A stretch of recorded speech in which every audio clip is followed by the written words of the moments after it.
بسم اللہ الرحمن الرحیم۔ غسل میں 3 فرض ہے، اگر ایک بھی چھوٹ جائے گا تو غسل نہیں ہوگا۔ غسل کے اندر 7 سنتیں ہیں، کسی کے اندر 5 بھی بتائی، کسی کے اندر 6 اور 7 بتائی گئی ہے۔ سنت چھوڑنے سے غسل تو ہو جائے گا مگر ثواب کے اندر کمی آ جائے گی۔ غسل کے اندر 3 چیزیں مکروہ ہے جن سے حتی الامکان جتنا ہو سکے ہمیں بچنا چاہیے۔ تو آج ان تینوں چیزوں کے بارے میں ہم بتانے والے ہیں کہ فرض کتنے ہیں، کون کون سے ہیں، غسل کی سنتیں کون کون سی ہے اور غسل کے مکروہات کون کون سے ہیں۔ اس سے پہلے ہم آپ کو بتا دیں کہ ہم نے ایک ویڈیو بنایا تھا غسل کرنے کا طریقہ، اگر آپ نے وہ ویڈیو نہیں دیکھا تو اوپر آئی بٹن کے اندر آپ کو ویڈیو مل جائے گا۔ بہت ہی اچھا اور زبردست ویڈیو ہے، تقریباً 20 لاکھ سے بھی زیادہ لوگوں نے اس ویڈیو کو دیکھا ہے۔ اگر آپ نے ابھی تک نہیں دیکھا تو اس ویڈیو کو جا کر دیکھ لے، اگر اس کے بعد بھی آپ کو کوئی پرابلمز رہتی ہے تو ہمیں کمنٹ کے ذریعے ضرور بتائیے گا۔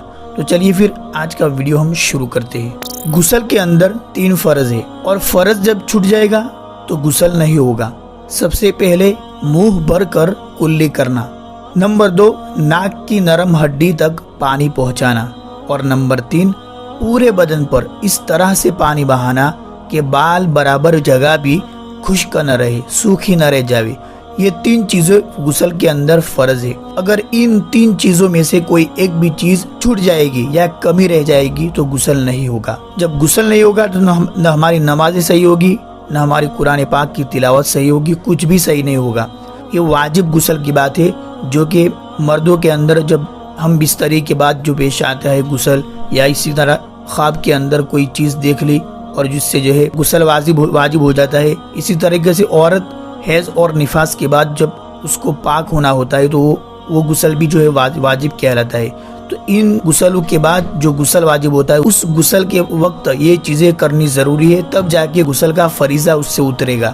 باقی جو ہم روزانہ کرتے ہیں غسل، نہاتے ہیں مطلب فریش ہونے کے لیے، اس کے اندر تو کوئی ضروری نہیں کہ آپ جس طریقے سے چاہو آپ پانی بہا کے آ جاؤ، منہ دھو نہ دھو، ہاتھ پیر دھو نہ دھو، کوئی فرق نہیں پڑتا۔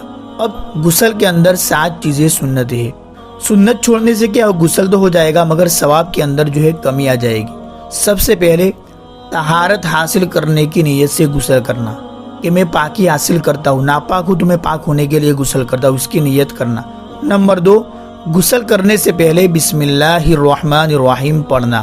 نمبر 3 دونوں ہاتھ گٹو تک دھونا۔ نمبر 4 ظاہری ناپاکی دور کرنا اور استنجا کرنا، مطلب بدن کے اوپر جو ہمیں ناپاکی دکھتی ہے اس کو دور کرنا اور اس کی صفائی کرنا۔ نمبر 5 غسل کرنے سے پہلے وضو کرنا۔ نمبر 6 3 مرتبہ پورے بدن پر پانی ڈالنا۔ نمبر 7 بدن کو اچھی طریقے سے ملنا۔ یہ تھی سنت ہے۔ اب غسل کے مکروہات، یعنی جس کو شریعت پسند نہیں کرتی اور اس سے ہمیں جتنا ہو سکے بچنا ہے، تو غسل کے اندر 3 چیزیں مکروہ ہے۔ سب سے پہلے پانی بہت زیادہ استعمال کرنا، یہ بھی چیز مکروہ ہے، تو ہمیں جتنا ہو سکے کم سے کم پانی کو استعمال کرنا ہے۔ نمبر 2 اتنا کم پانی لینا کہ اچھی طرح غسل نہ ہو سکے، یہ بھی مکروہ ہے۔ اتنا کم لے لیا کہ اچھی طریقے سے ہمارا غسل بھی نہیں ہوا، کہیں جگہ سوکھی رہ جائے یا پھر کوئی عضو اچھی طریقے سے نہ دھوئے، اتنا بھی کم پانی نہیں لینا۔ اور نمبر 3 غسل کے دوران برہنہ حالت میں، یعنی کپڑے نہ ہوئے ایسی حالت میں کسی سے بات چیت کرنا یا قبلہ کی جانب رخ کرنا، یہ 3 چیزیں جو ہے غسل کے اندر مکروہ ہے۔ تو یہ تھے غسل کے فرائض، سنتیں اور مکروہات۔ مجھے امید ہے کہ آج کا ویڈیو آپ کو پسند آیا ہوگا اور اس سے جو ہے غسل کی چیزیں آپ کو سیکھنے ملی ہوگی۔ تو اس ویڈیو کو آپ سے جتنا ہو سکے اس ویڈیو کی طرح اس ویڈیو کے اندر بھی آپ اپنا پیار دکھائے اور اس سے جتنا ہو سکے زیادہ سے زیادہ شیئر کریں۔ السلام علیکم ورحمۃ اللہ وبرکاتہ۔